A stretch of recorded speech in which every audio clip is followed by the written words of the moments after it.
Welcome, everyone. We appreciate you taking the time for this training, Tips and Tools for Implementing School-Wide Initiatives for Social Emotional Learning and Behavioral Health. My name is Andy Hernandez, and I'm a social worker, and I've been supporting schools for over 15 years. Hello, everybody. My name is Gisela Mendizabal. I'm also a social worker, and I have been supporting schools for 10 years. This is the second of 8 trainings for social workers that we'll be offering this school year, and we'll provide more information about the training series later in this webinar. Next slide, please. So a few webinar protocols. First of all attendees will be muted to minimize noise for everyone. Next, we want to let you know that this webinar is being recorded and will be posted for later viewing. If you experience any technical issues, please reach out to Giro Studio. Contact information is on the slide and will be put in the chat as well. And if we experience any technical issues on our end, we'll pause and try to get those resolved quickly. Next slide, please. Here's a preview of what's to come. We plan to move fairly quickly through the who, what, where in the beginning so we can get to the main content of the training. We'll get things started with a check-in activity and then review some common commitments. We'll briefly talk about who we are and some core concepts that are embedded in each of the trainings in this series. We'll next give an overview of the key components to consider when planning for implementation of a school-wide initiative, and then we'll expand on each of those components. And the components that we'll focus on today are listed on the slide, and our goal today is really to highlight things to consider in each of these areas. So this is less of a how-to and more questions that can help guide your planning. Some of the information won't be new to you, but we feel like refreshers can be really helpful, and there will be plenty of opportunities for you to reflect on your personal experiences today. And then we'll close the webinar and share some resources with you. Next slide, please. So for our check-in today, we want to practice self-awareness. And if you joined us for the first training in this series, you know this was a topic that we largely focused on. So to review, self-awareness is the ability to accurately recognize one's emotions and thoughts and the influence they can have on our behavior. So take a moment to think about what feelings come up for you when you think about starting a school-wide initiative. Some examples might be a peer mentoring program, teaching social emotional skills in the classroom, maybe a kindness week where there's efforts to promote kindness throughout the building. So take a moment to think about the question, and then we're going to switch to the next slide, and that will give you information to log into Slido so that you can share your responses. Okay, so the information is up there. You can access Slido by putting your phone camera over the box and clicking on it, or you can go to slido.com and put in the code that is on the slide. The website with the code is also in the chat. So we'll be using Slido throughout this training, so we invite you to leave the tab open for quick access. So again, looking for what feelings come up for you when you think about starting a school-wide initiative. And just go ahead and enter in any of the feelings that come up for you. I see some coming in. Nervous, overwhelming, excited, ugh, anxious, challenging. I feel like a lot of people can relate to these feelings. I see a lot of people experiencing the feeling anxious, overwhelming, fearful, lots of feelings. Feel free to still enter some in. Thanks everyone for sharing. Next slide, please. So common commitments help to create a safe and supportive environment for people to participate in. So for our series, our common commitments are the following. We commit to ending on time, recognizing that each of you is taking time from your professional and personal lives to be here with us. And we invite you to attend to your needs at any time. We welcome your thoughts and ideas and invite you to put those in the chat. Unfortunately, we won't be able to highlight all the thoughts and ideas shared today, but the chat will be available for you to review after the webinar is ended. And you're also welcome to reach out to us after the webinar. We believe that differences of opinion can be useful as we can learn and grow from them. So we encourage you to be open to ideas that might be different from your own. And we ask that you do please be mindful of confidentiality. Everyone, of course, is welcome to share, but we want to remind everyone that this is a recorded webinar and will be posted and viewed later by others. So please only share information you are comfortable having live in a public space. Next slide, please. This slide describes our program. And again, I'm not going to spend too much time on this information so we can get to the main content, but our program BCHMP is a school-based behavioral health program in the Department of Psychiatry and Behavioral Sciences at Boston Children's Hospital. And this is our 20th year working in partnership with Boston Public Schools. Next slide, please. The Training and Access Project, or TAP, is an initiative within BCHMP that provides services focused on building the capacity of school communities to address social, emotional, and behavioral health. Next slide, please. And this is the list of webinars that will be a part of this training series, and we'll share this information again at the end of the training. Next slide, please. So within each training, our goal is to touch on the core concepts you see on the screen as they relate to training content. And we know as social workers, you probably are very versed in these concepts, but we want to review them with you as we'll be embedding them into each of our trainings. The first is self-awareness, and we feel this is important because we're always bringing ourselves to our work, and it's necessary to practice tuning into our own thoughts and feelings. Person in the environment. This is the ecological systems theory by Bronfenbrenner that examines child development within the context of various systems and their relationship to one another. Caregiver partnership. As we know, caregivers and one's family members are critical to one's growth and development, as well as to one's school experience. So the relationships that we develop with caregivers is very important to the success of a child's school experience. Culturally responsive lens. In addition to our own lens, we need to be culturally aware and understand the dynamics of cultural interactions. All of our best practices need to be looked at through this lens so they're adapted to the people we're working with, as one size does not fit all. And anti-racist practices. So according to Ibram X. Kendi, anti-racist practices include thinking, acting, and advocating for equality, and actively working to change policies and systems. And we're also incorporating teachings from Dr. Dina Simmons, who's a professor, writer, and educator. And she states that to be an anti-racist educator, one must engage in vigilant self-awareness, acknowledge racism and white supremacy, teach representative history, talk about race with students, and when you see racism, do something. Next slide, please. And I'll now turn it over to Gisela. Thank you, Andy. As we said in our agenda, we're going to be focusing on some key components to consider when it comes to planning for implementing a school-wide initiative. We recognize that these components or tasks don't always happen in a linear fashion, but they all are important elements of planning. We have chosen to focus on these particular areas as they are applicable to almost any team. Our goal is not for you to arrive at answers by the end of this training for how to carry out these tasks within your schools or spaces. Starting a school-wide initiative is a process. There are a lot of things to think about, and next steps should be intentional. And if you're working with a team of people, the answers should be arrived at together. Our hope for today is to bring more awareness to different areas that can be helpful to give attention to as one plans a school-wide initiative. Next slide, please. We will start by discussing the key component, purpose. By connecting with the purpose of your goal, it can help to inform other areas of the team, such as forming teams, how to obtain buy-in, and how to maintain ongoing communication with the school. Naming a common purpose can help to build energy around an initiative. When we are entrenched in the actual work, sometimes we lose sight of the big picture, and it can be helpful to remind ourselves of the purpose of the work, the why we're doing this. This involves asking questions such as, why is this goal important to our school community? How will it positively impact teachers, staff, students, families? And why is this meaningful to me? Finding common purpose can help to unite a team. Established purpose allows a team to say, this is why the team exists. This is why each of us is here. Purpose creates a commonality that binds members. It can also help when getting buy-in from the school community if the purpose is clearly defined and the team can explain why this particular initiative was chosen.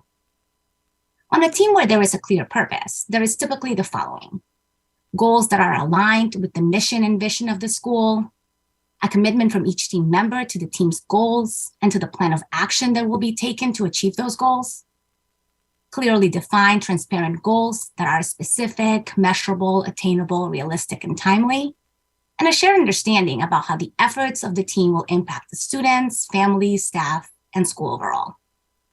Having a common purpose may also help promote sustainability as it increases investment in the outcome. Next slide, please. We are now going to invite you to reflect on a couple of questions that can help bring light to a shared common purpose we all have due to our roles as social workers, helping schools focus on social, emotional, and behavioral health. We'll put some music while you reflect on the following question.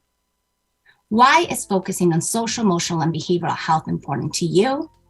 And why is focusing on social, emotional, and behavioral health important to your school? So we'll give you a minute to think about both questions.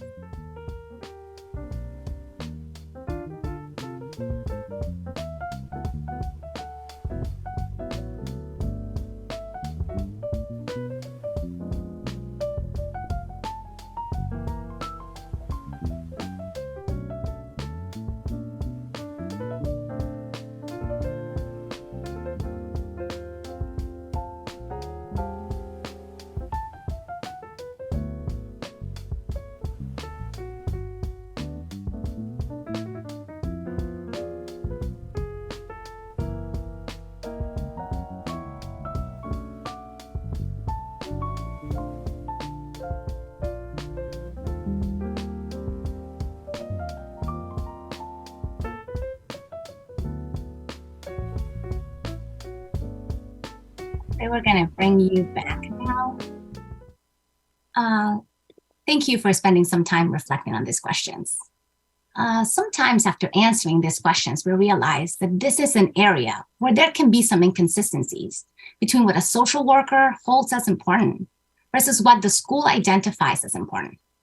If inconsistencies arise, it is helpful to notice what feelings emerge so that we can be in control of how we respond. Next slide, please. I will now turn it over to Andy. Thank you, Gisela. So we're going to talk about the key component identifying the need. In every school, there's going to be unfulfilled needs. So every school is going to have gaps in how it functions or operates. Often in any organization, individuals in different roles, such as staff, students, families, can identify a problem or need. And as a school-based social worker, I'm sure you've been able to identify many needs of students, families, and staff that aren't being met or could be met differently. There's typically not a formal process for identifying problems. We discover them as we move through day-to-day operations. We see what's not working well, or we experience difficulties in our roles because something that's not in place or something we don't have.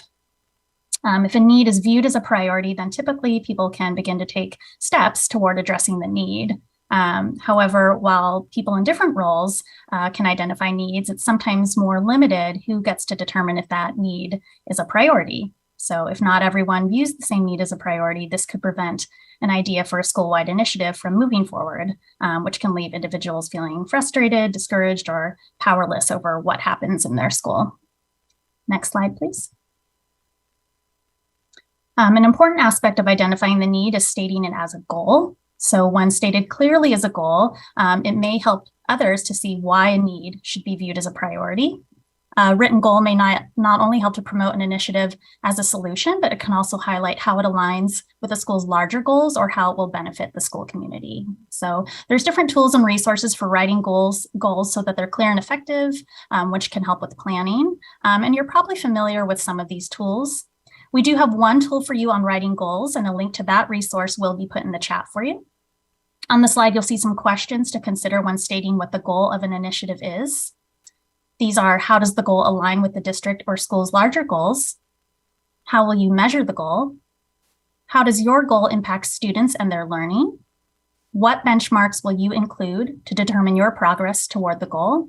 And how does the goal promote equity in the classroom or the school?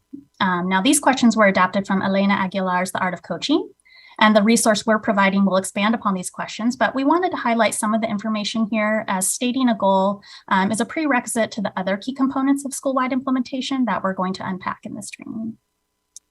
Next slide, please.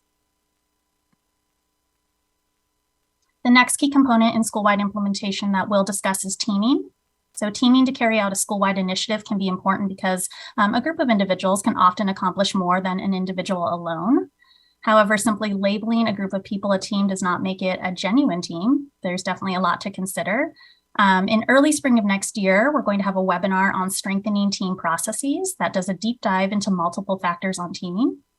Today, we just want to briefly highlight a few items to consider when working with the team to implement a school-wide initiative.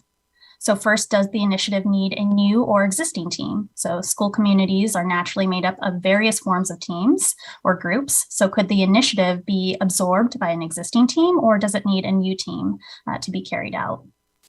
Is membership inclusive enough to build a comprehensive picture? So diversified experiences, skill sets, number of years in the field, racial and cultural background can all lead to significant contributions toward achieving a team's goal.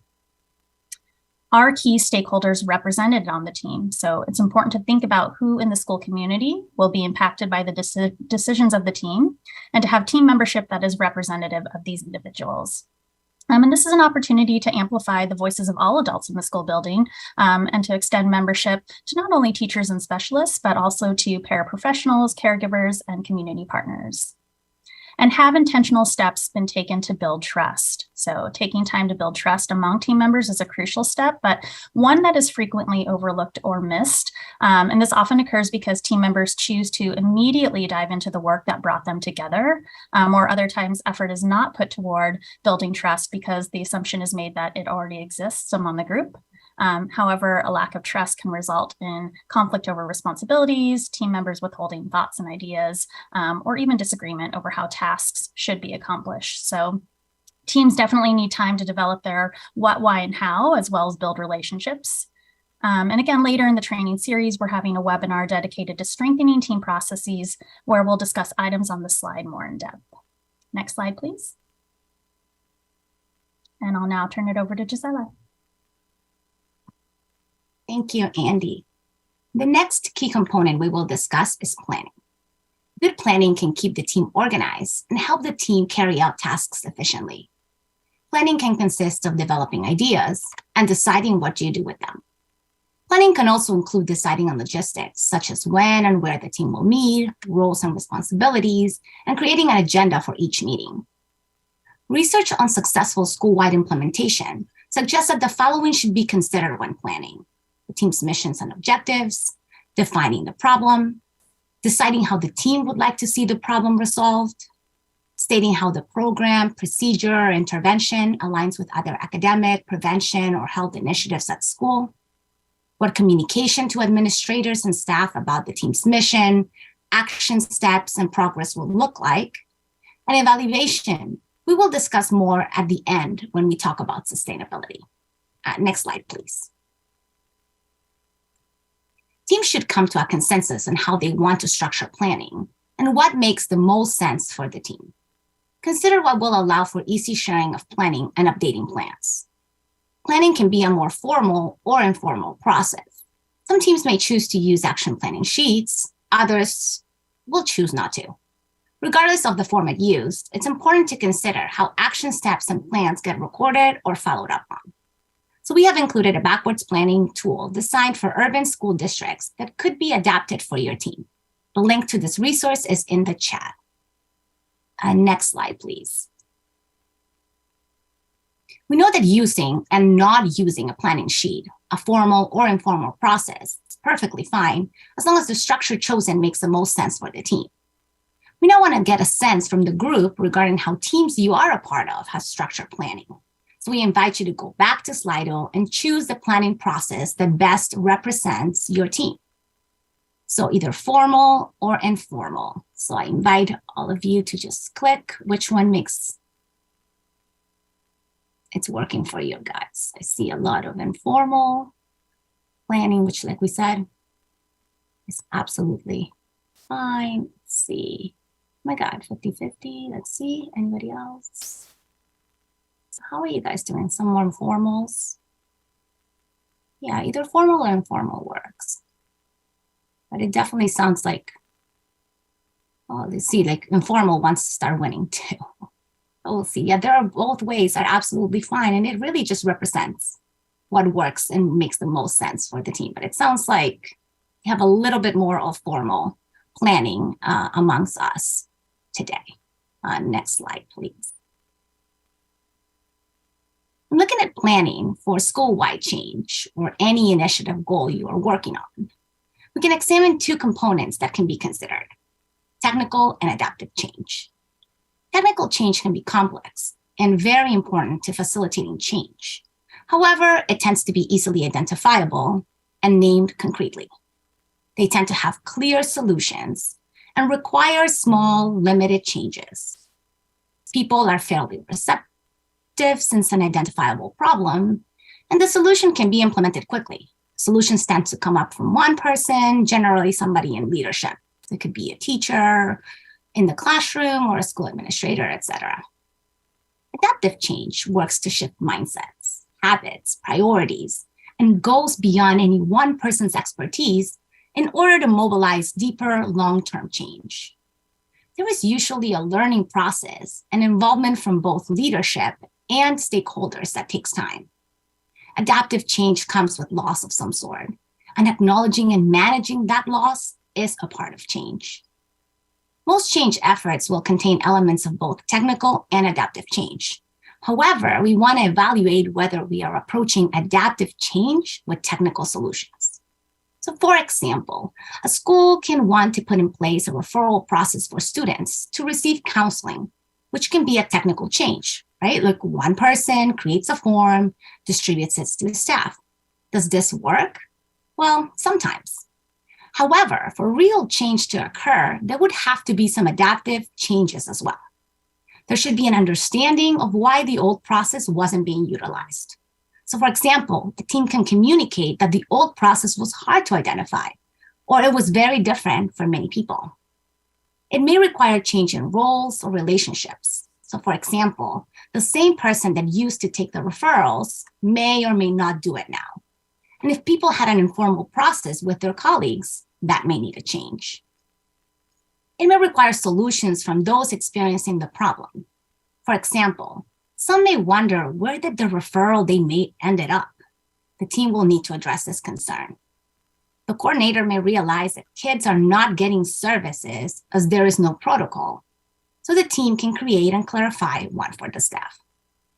People may resist acknowledging adaptive challenges. For example, some may say, "It's okay, I'm going to keep doing the things the way I know." And solutions require time, experiments, and new discoveries. People may say that form did not work, it needs to be updated, or that part of the process was better, or maybe new staff stepped forward to be involved. Again, this example illustrates the need for both a technical solution, such as a referral form or a protocol, as well as facilitating adaptive change, shifting mindsets, priorities, and habits. Next slide, please.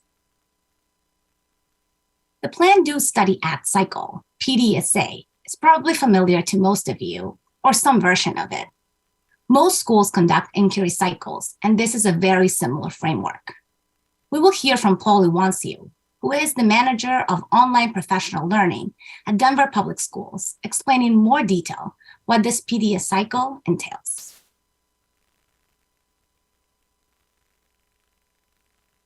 In education, we're really good at implementing new ideas. Some might even argue too many new ideas. The good news about PDSAs is that you'll have the opportunity to evaluate changes that work and those that don't, allowing you to make good decisions of where to put time and resources. So the first thing you'll need is a change idea that you think might make things better for your school or community. Now it's time to test that change idea in small scale through a Plan, Do, Study, Act, or PDSA cycle. The cycle has 4 stages. The plan, where we determine what we hope to learn and make predictions. The Do, where we execute the change idea and collect data. The Study, where we examine the data. And the Act, where we determine whether to adapt, adopt, or abandon the change idea. Let's take a look at the PDSA cycle in a little more depth. In the plan stage, we name what we want to learn from this test, and we also name our predictions about what we think will happen. The Carnegie Institute stresses the importance of articulating your predictions. By articulating predictions, you're making your theories, assumptions, and hypotheses about the world and how it works explicit. And that's really critical because later in the study section, you're going to compare your results to those predictions, and that's what reveals your gaps and understandings, which in turn helps you refine your change idea. In order to do this, it's important to choose what data you'll collect and monitor to test your prediction. If your change idea is implementing a peace circle in the first 5 minutes of your class, you might monitor changes in student behavior following the peace circle over a course of a week. Or maybe you want to test starting staff meetings with a specific trust generator.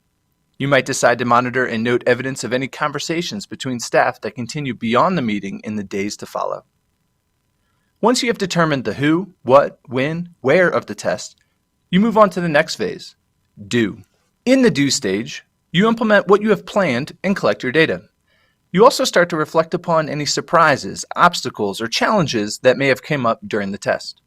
Once the test is over, you move on to the study stage, where you go back to your predictions and, with the results, compare how they line up. Questions such as, who did this work for? Who didn't it work for? What didn't work, and why, are asked. From here, we act based on what we just learned from the test. You decide if you're going to adopt, adapt, or abandon the change idea. This means that PDSA cycles don't end, but rather they're linked to and build upon each other as you incorporate what you have learned from the previous cycle. By utilizing this disciplined approach, you take small, incremental, proven steps to lead your community towards continuous improvement.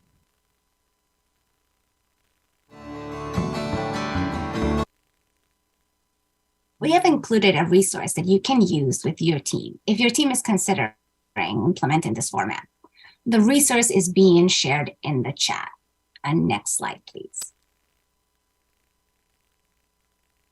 As we have taken a deep dive regarding planning, we have been discussing different types of planning processes that teams can use. Now we want to get a sense of what processes resonate for you. So we invite you to go back to Slido and answer the following questions. What is one thing that a team you support could incorporate as you implement a school-wide initiative? So you can choose between formal planning or informal planning that we talked about, the technical change or adaptive change, or the PDSA cycle. I'll give you a little bit of time to choose which one resonated for you more that you can bring back to your school. Looks like some people are really resonating with the PDSA cycle. Maybe something around the formal planning as well. How that could be helpful. Yeah, thanks everybody.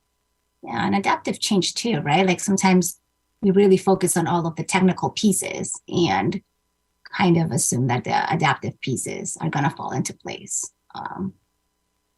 So thank you everybody. And I hope that all these pieces that we have discussed can actually be helpful for all of you as you go back into your schools. Next slide, please. I will now turn it over to Andy. Thank you, Gisela. So we're now going to unpack the key component, obtaining buy-in. So why is buy-in important? Well, often increased support equals increased success. So research has suggested that one of the most important ways to achieve the benefits of a well-designed program is to make sure that those who will use it are fully committed to the program before its implementation. But it's not uncommon for individuals to resist change or a new idea. So where can that resistance be stemming from? So we know that change can arouse emotions for individuals. People typically have a mixture of feelings in response to change, ranging from things like fear to energizing. School initiatives can require significant shifts in normal operating procedures. And in response to this, some folks will experience feelings such as anxiety, worry, or stress.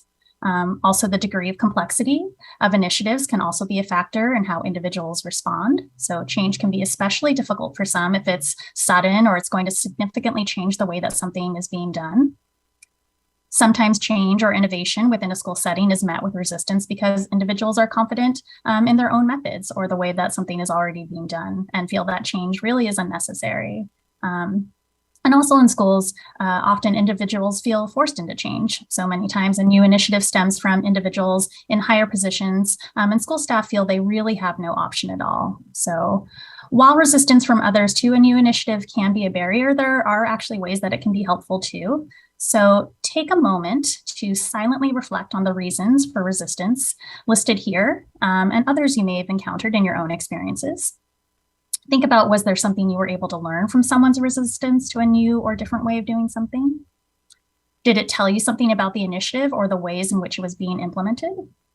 If you haven't been in a situation where you experienced resistance from someone else, consider ways in which resistance could provide information. So I'll give you all just a moment to silently reflect, and we'll play some music while you do.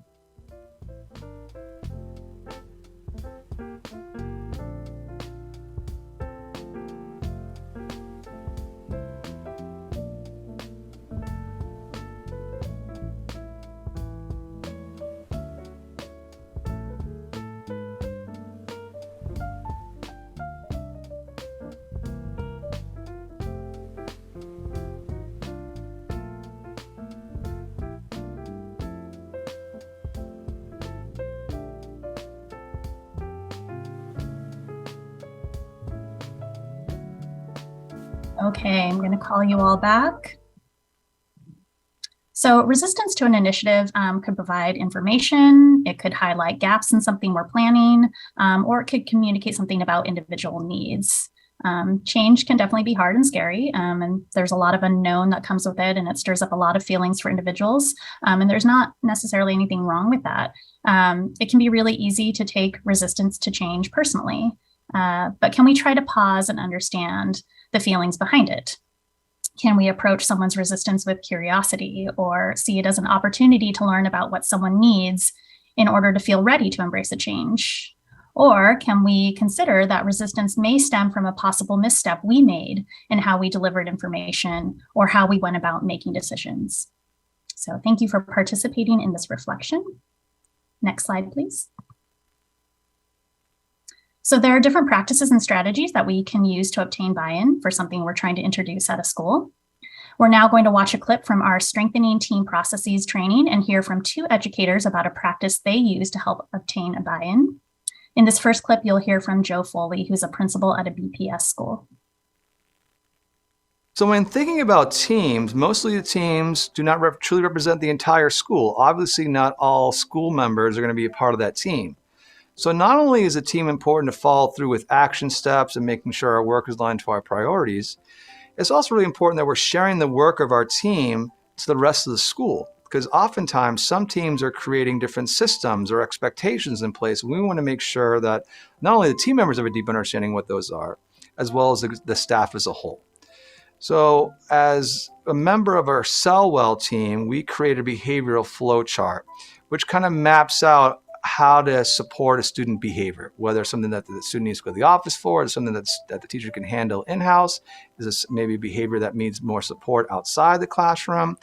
But once we created this flow chart, we wanted to make sure that we weren't just giving it out to staff in an email. We wanted to make sure that staff really understood it, the why behind it, the purpose behind it. How do you use, in this case, this behavioral flow chart to increase student outcomes? So oftentimes, I would have team members that are part of, in this case, a Cellwell team, go to smaller teams, go to classroom-based teams to share the thinking behind this, in this case, a behavioral flow chart. Okay, next slide, please. And in the second clip, you'll hear from Betsy Praval, a 7th grade English language arts teacher at a school in Cambridge. Another example would be in our cultural proficiency groups where we're talking about race and racism and systemic racism. We have, as a school, our mission and vision.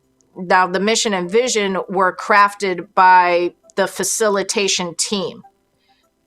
That won't get immediate buy-in. So what we had to do as a facilitation team, we took the mission and vision to our seminar groups. We deconstructed them, reflected on them, debriefed them. What did these mean to you? Same thing with crafting the norms. Is this something that you feel represents us well? Do you feel like anything is missing from this? Now that we've gone through this process, is this something that we really can hold ourselves and each other accountable to? And when you get that, when you go through that process, and sometimes it's smooth, and honestly, sometimes it's hard. But once you go through that process, what comes out at the end, again, is that collaborative buy-in. Next slide, please. Okay, so now we want to hear from you. Take a moment to reflect on your experiences with introducing a school-wide initiative. So what is one strategy or practice you have used to obtain buy-in from school staff? And when you're ready, please enter your responses into Slido so that we can all learn practices from one another. So I'll give a moment for some of those responses to come in. Again, the information for Slido is in the chat if you need it. So what are some practices that you use to obtain buy-in? So I see town hall, go to teacher team meetings to share. So we heard that also from one of our educators. Data, so finding out what people value. Some people like to hear the numbers. Professional development, that's definitely something we're going to talk about too. Data is another one coming up. Including staff in the process. So I see a lot of people mentioning different opportunities where they know kind of groups are going to be gathering and meeting and sharing information in those spaces. Getting teachers on board, right, explaining the why or the rationale. Leveraging relationships. Yeah, again, so finding those people who maybe are already bought in or who you know are in support maybe of something that you're already trying to implement.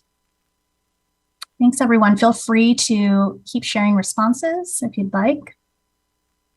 Next slide, please. So here's a few strategies for obtaining buy-in, and a lot of these expand upon some of the practices that you shared already and that we heard from our educators in our clips. So the first is to communicate to all school personnel about the initiative and progress. So share details about the problem to be addressed by the initiative, the plan to address it, and the potential outcome. Involve other school personnel with defining the problem or planning the solution. We saw that in our Slido. So take advantage of the experience and wisdom of all staff in the school building. There's definitely a lot of value in having conversations with others about their experiences related to the purpose of the initiative. And if appropriate, you can include school personnel in gathering data or input that informs the problem solving. Find your champions. So these are the folks who are already bought in and believe in what you're trying to do. So recruit them in talking about the initiative and helping to obtain buy-in from those who might be less invested. Identify and engage key stakeholders. So these are the folks who are going to be impacted by the initiative in a school. That could include teachers, staff, admin, students, families, as well as maybe mental health professionals and community partners. So find out what information they value. Maybe that's data, maybe that's student and family voice. Always be thinking about where you can give stakeholders voice and choice in your initiative. And accentuate the positive and acknowledge the challenges. So while it's important to focus on the good that can come as a result of a new initiative, it's equally important to be realistic about the challenges. So be transparent about what may be difficult or different as a result of the initiative. So hopefully these add to your toolbox of practices that you already have for obtaining buy-in. Next slide, please. So when planning school-wide initiatives, we also want to consider how our planning and the initiative reflects the needs of our caregivers. So as a school-based social worker, your role might be to support staff in connecting with families to get their feedback and suggestions and hear their needs and wants for their student and the school community. So the questions you see on the slide could be ones that you consider as you plan new initiatives or that you put forward to help a team or an individual consider how to include caregiver voice. If you're working with a team, you can use these questions to highlight where caregiver voice and choice could be incorporated into decision-making and problem solving.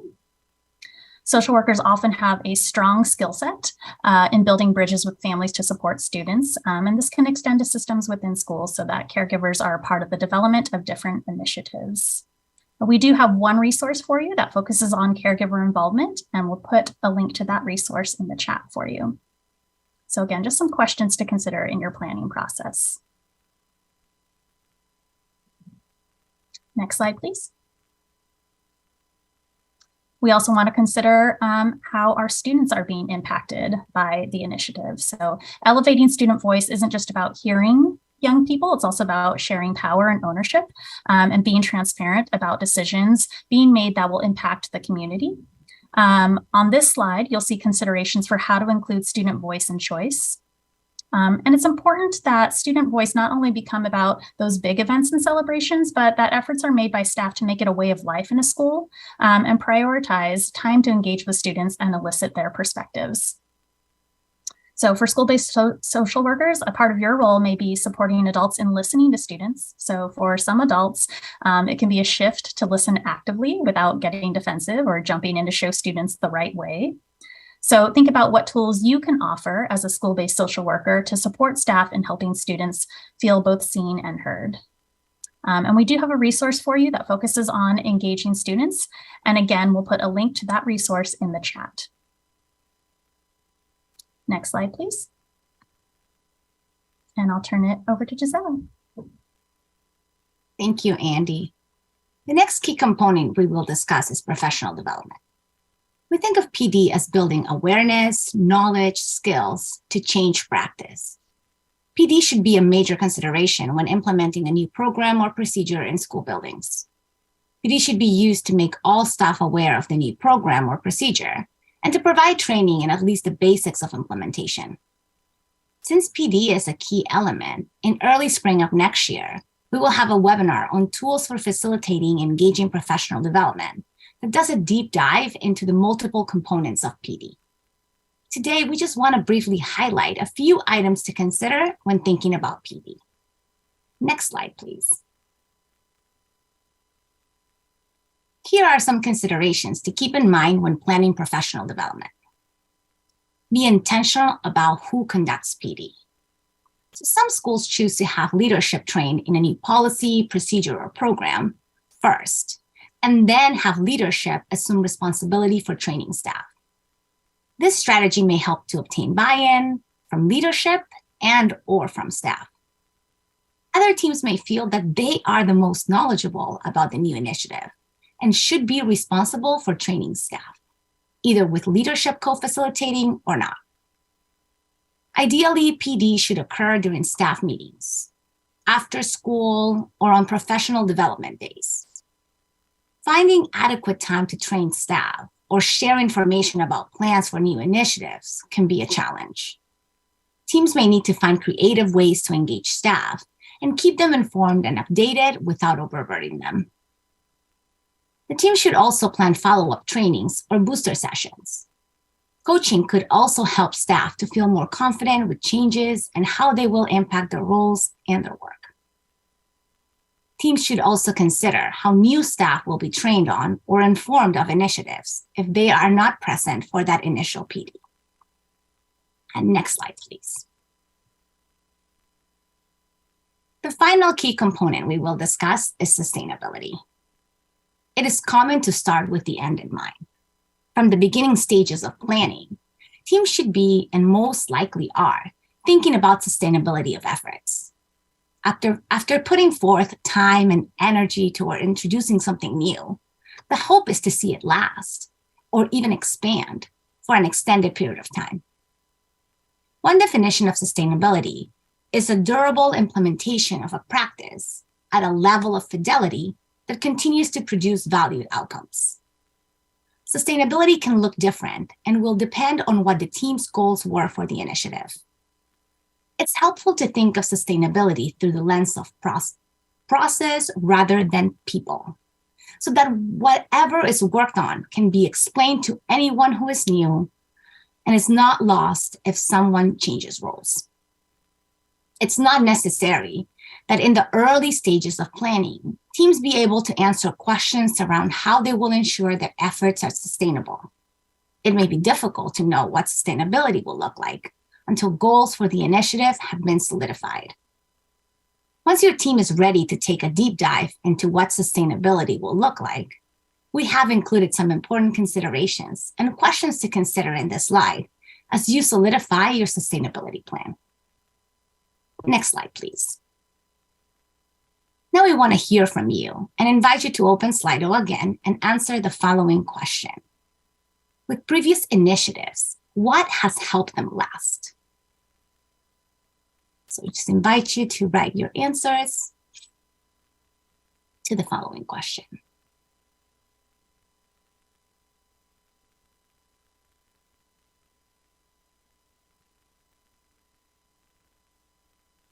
So buy-in from staff, admin, students, and families, definitely buy-in is such a key component. Yeah, having a point person to help manage everything, absolutely. Consistency in the practice, absolutely. Accountability check-ins, I like that, yeah, absolutely. Continuing the updates, communication, we definitely talked about. Yeah, consistency is a theme that is emerging. Commitment from the team, yeah, absolutely. And the intentional time to reflect and evaluate, a little bit of what we talked about in the PDSA cycle, sure showing up. Pausing and reflecting on how the things are going when needed. So critical and hard, right? When we try to keep going and moving on an initiative. And for people to stick around long enough to develop the solutions, right? Yeah, turnaround is like a big thing. And that's what we were talking about. How do we separate the people from the initiative to make it last? Absolutely. Thank you, everybody, for sharing your thoughts and reflections in this question. Next slide, please. We know that when working on teams, each team has had ups and downs on this journey. And each individual on a team has had to balance a multitude of other professional and personal responsibilities and demands while giving time and energy to being a part of a team at your school. This work is not easy. And despite all that individuals or teams are juggling, team members remain committed to creating change and improving on the ways that their schools are doing things. We wanted to take a moment to think about what has allowed for this to happen. What has kept individuals going, even when the work was hard? We're going to invite you to open Slido one last time and type your responses. So how do we sustain ourselves, even when the work is really hard? You could share some of your thoughts and ideas. It would be wonderful. Self-care, yeah, self-care. So like whatever that may mean for people, right? Caring for themselves. Remember why we're doing this. Yeah, some ideas for self-care are starting to come up, right? Gym, music, asking for help, right? Remembering we don't have to hold everything together. That's why we have other people in the team. The why is definitely resonating. Being grateful, right? Like I think somebody else had shared, like having moments to reflect, like what is actually working? What is going well? Rational detachment whenever possible, like it sounds like externalizing maybe, helpful. Acknowledging when too much is too much. Yeah, connections with trusted colleagues for check-ins and reflection. Yeah, the power of a good colleague to help us in difficult times, absolutely. Meaning in colleagues, yeah. Cultivating a strong support network in and outside of work, absolutely. Thank you, everybody, for sharing. Wonderful idea. Next slide, please. We are grateful you have spent part of your day with us, learning more about the key areas to consider when implementing school-wide initiatives in your schools. We have been able to provide some opportunities for you to reflect on your experiences and hope to continue this conversation on the next peer consultation hour on November 17 at 3 p.m. So this will be an opportunity for all of you to hear from other school-based social workers, share their experiences, and further unpack and get support around a school-wide initiative you may be currently implementing. We're holding this space on another day as this is what the majority of those of you who attended the last webinar said would be preferable. We're also including a link in the chat for you to register for this upcoming event. Next slide, please. And this is the list of trainings that we will be facilitating over the school year. The next training will be on December 12th, and the topic will be strategies for supporting students experiencing grief and loss. Next slide, please. We also want to share other resources you can share with your schools. The podcast Views on Resilience, where you can hear from educators, families, and students, sharing learnings and strategies they are carrying with them into this academic year after 2 years of pandemic. We also have the free TAP online trainings, specially designed for educators. A reminder that you can also get free CEUs for attending these trainings. The link to access both resources is being shared in the chat. And next slide, please. Thank you once again for spending time with us. All the resources we talked about during this training are located in the Google Drive for the training. We are sharing the link to the Google Drive in the chat for you to save for future reference. You will also receive a follow-up email with the resources and the landing page that contains all the trainings for this series. If you have any questions about this training, feel free to reply to the follow-up email. And next slide, please. In order for you to ensure that you receive your CEUs for today's session, you need to complete the survey. So you can click on that QR code or the link in the chat, and we're giving you a little bit of time for you to complete this and ensure that you get those very necessary CEUs. Thank you once again for spending time with us, and feel free to ask any questions. And we hope you have a great rest of your day.